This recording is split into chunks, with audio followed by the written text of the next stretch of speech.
We have seen federal agents deploy into several cities in recent months, including here in Chicago, in Charlotte, North Carolina, and now they are in New Orleans. That's where the latest immigration operation is launching. News Nation's Allie Bradley has been riding along with Border Patrol agents there, joins us live. All right, Allie, what have you seen so far today?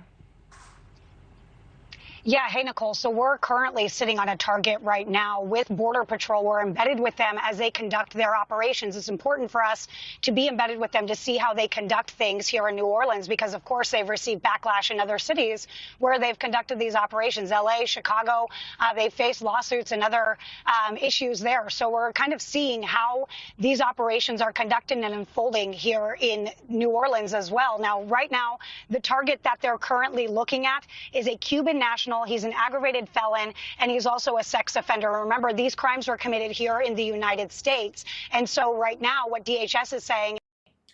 First off, shout out to my New Orleans people. That's literally right down the road. Kind of like a second home to me. Old stomping ground. But man, like this is real. Like they are not playing games. Like I gotta give it to Trump. I don't agree with a lot of the stuff he does, but he's standing 10 toes down on his immigration enforcement, and it's going to drastically change the landscape of United States. And I don't think it's gonna work out too well for the economy, but I've been wrong before.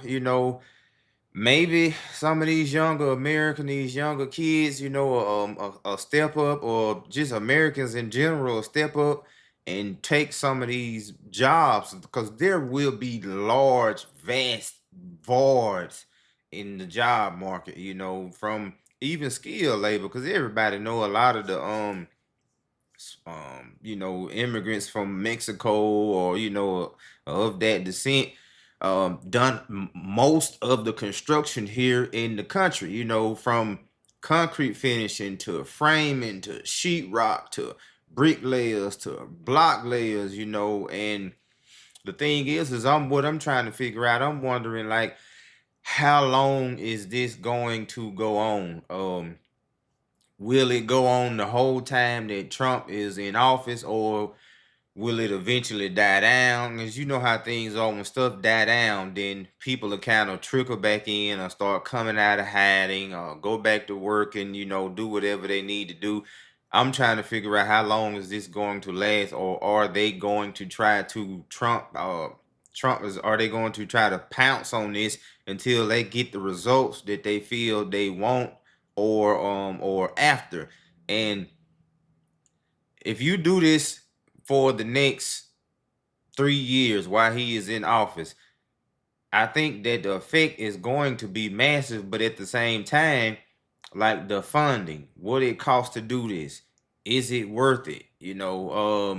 What is the overall objective? I know he said that he wanted to get, the criminals and blase out of the country, but what's the overall objective?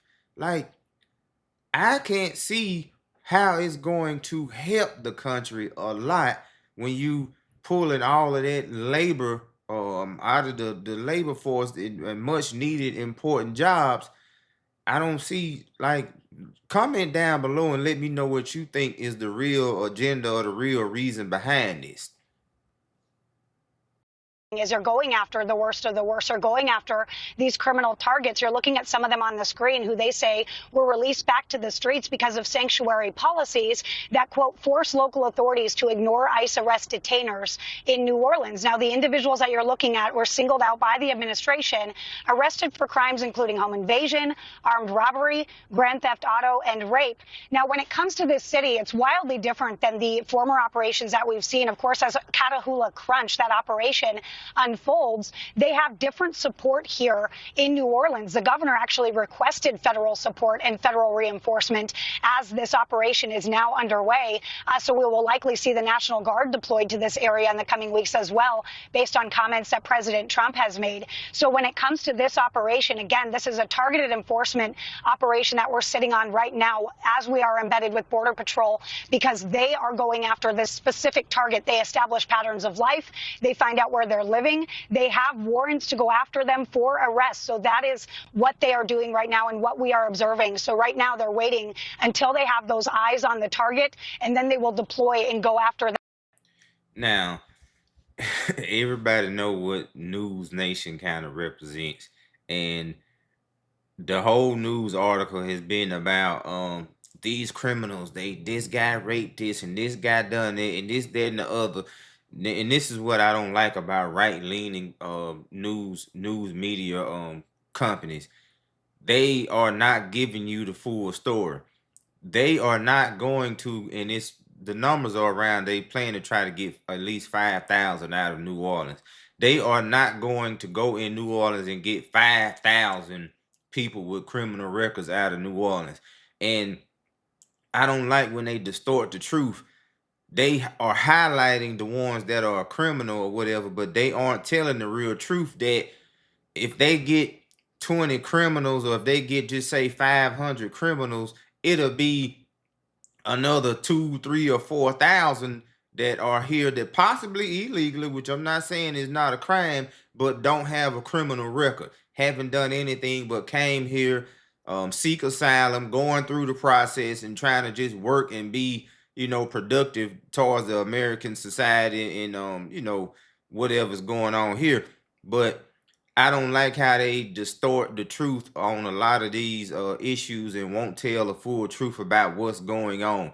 If you look at this news article, you think that, oh, he's going in and he's cracking down on these criminals and this, that, and the other, and that's intentional.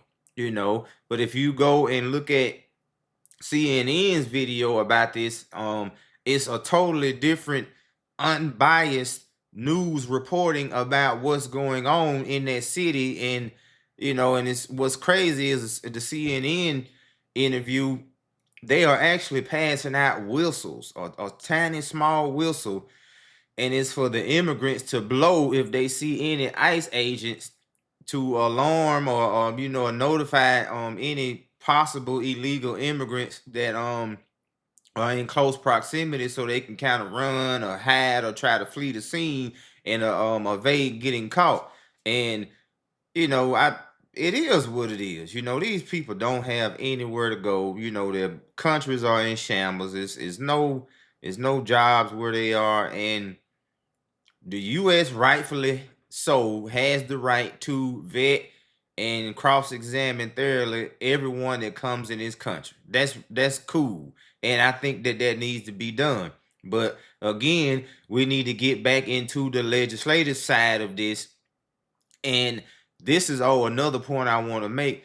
After all of this is done, after the 3 years that Trump has left in office, I wonder, or within these 3 years, because Trump has the House, the Senate, and the White House. So what is stopping Republicans right now from putting forth meaningful legislation to fix the immigration problem in the United States when they hold the majority of the votes? What's stopping them right now?